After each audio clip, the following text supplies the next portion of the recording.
もし人の代わりにロボットが働くホテルに泊まったらどうなると思う？ここがその答え。変なホテルだ。私はこのホテルを変だと言ってるわけではないよ。変なホテルが正式名称なのだ。でも本当に変なのは名前だけじゃない。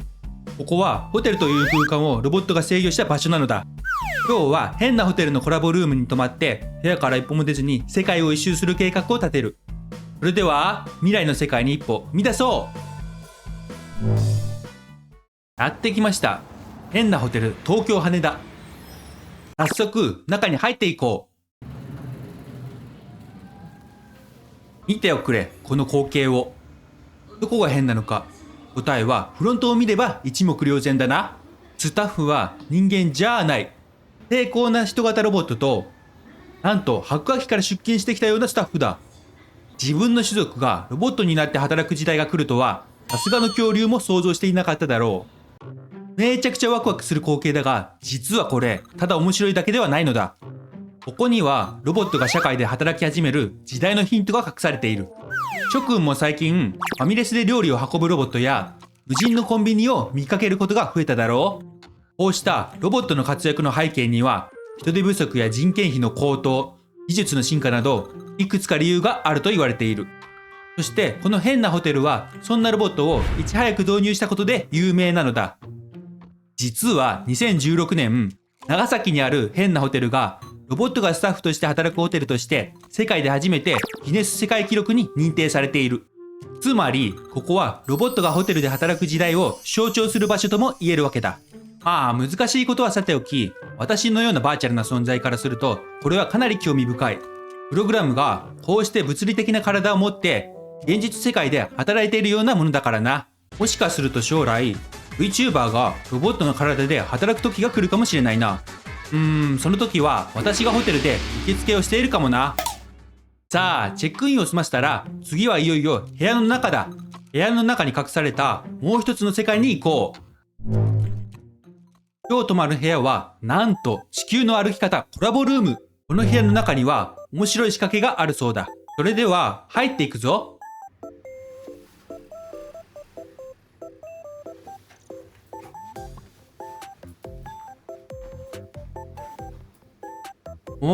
見てくれ。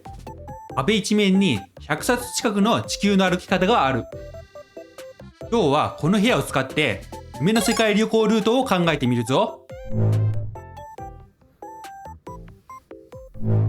行きたい場所が決まった。ロンドン、バルセロナ、パリ、マイアミ。いや、ちょっと待て。行きたい場所を増やすと爆発的な問題が発生する。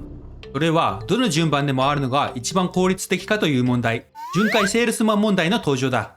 例えば、出発地点の日本を含めて5カ所を回るとき、ルートは12通り、6カ所なら60通り、10カ所になると18万1440通り。そしてこの部屋の本みたいに、もし100カ所回るなら、ルートは約 4.67×10 の155乗通り。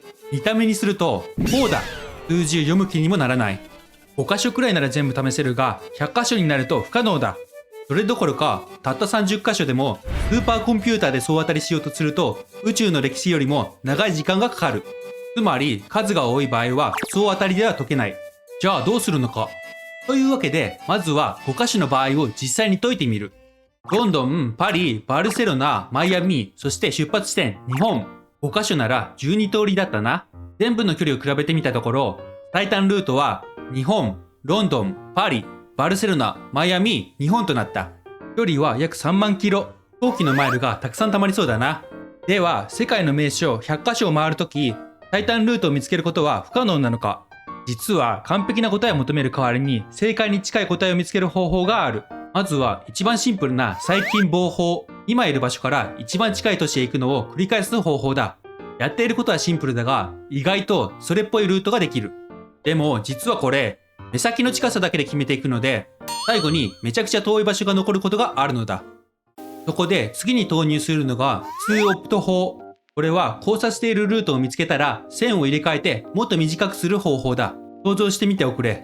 カバンの中でぐちゃぐちゃに絡まったイヤホンを。コードが絡まっているとまだ長さはあるはずなのに耳まで届かない。イヤホンを使うにはその絡まりを一つずつほどいていく必要がある。つまり2オプト法はルートの中にある無駄な絡まりを見つけてひたすらほどいていく方法なのだ。2オプト法を実践してみよう。まずは適当なルートで5カ所を回ることを考える。初期ルートは日本、バルセロナ、ロンドン、パリ、マイアミ、日本とする。このルートの距離は 31,190km だ。1回目の線の入れ替えを行う。この場合、バルセロナ、ロンドン、パリという動きに無駄がある。ここで日本からバルセロナの線とロンドンからパリの線を入れ替えてみる。そうなると新しいルートは日本、ロンドン、バルセロナ、パリ、マイアミ、日本となる。距離は 3870km となった。この作業を繰り返すことによって最短ルートを求めるのだ。そして最終的に2オプト法を使って見つけたルートがこれだ。最短ルートを見つける方法は2オプト法だけではない。短時間で十分にいい答えを出す方法もあれば、時間をかけてより正解に近い答えを出す方法もある。つまり人類は全部を試すのではなく、賢く正解に近づくことでこの問題を解いているのだ。この考え方は旅行の話だけではない。宅配ルートや電子基板の穴開けの効率化など様々な分野に応用されている。つまりこれは世界の無駄を減らすための数学なのだ。本を読んでいたらお腹が空いてきた。ここ地球の歩き方コラボルームは特典として機内食を食べることができるのだ。また機内食を自動販売機で購入することもできる。せっかくなので今回は提供していただいた機内食を食べていこう。今日のメニューはコックオーバンとパエリア。それではまずコックオーバンからいただきます。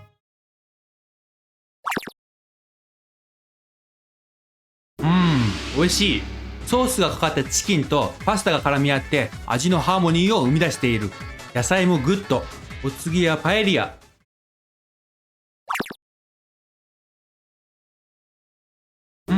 こっちも美味しい。プリッとしたエビと程よい硬さのライスがマッチ。パエリア特有のフレーバーも食欲をそそる。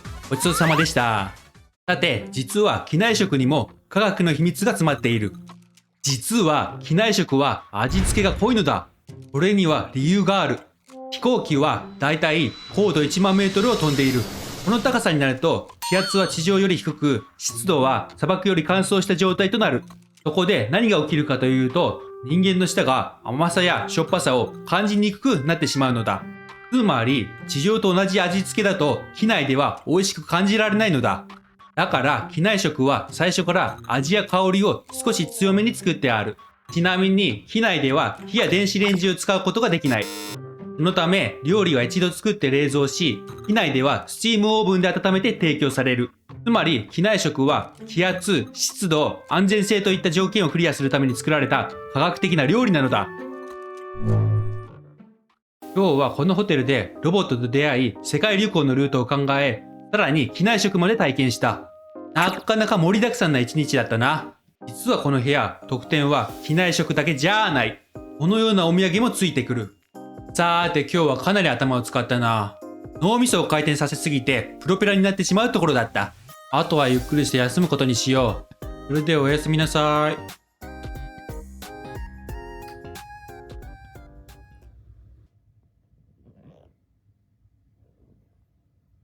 おはようございます。よく寝た。それではロボットたちに挨拶してチェックアウトだ。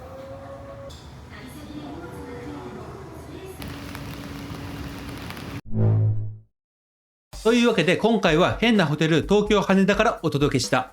このホテルではロボットと出会い世界旅行の計画を立て機内食を食べた。なかなか密度の濃い宿泊だったな。もし諸君が未来を体験したくなったら変なホテルに宿泊してみると面白いだろう。アクア機のスタッフが君を待っているなんてね。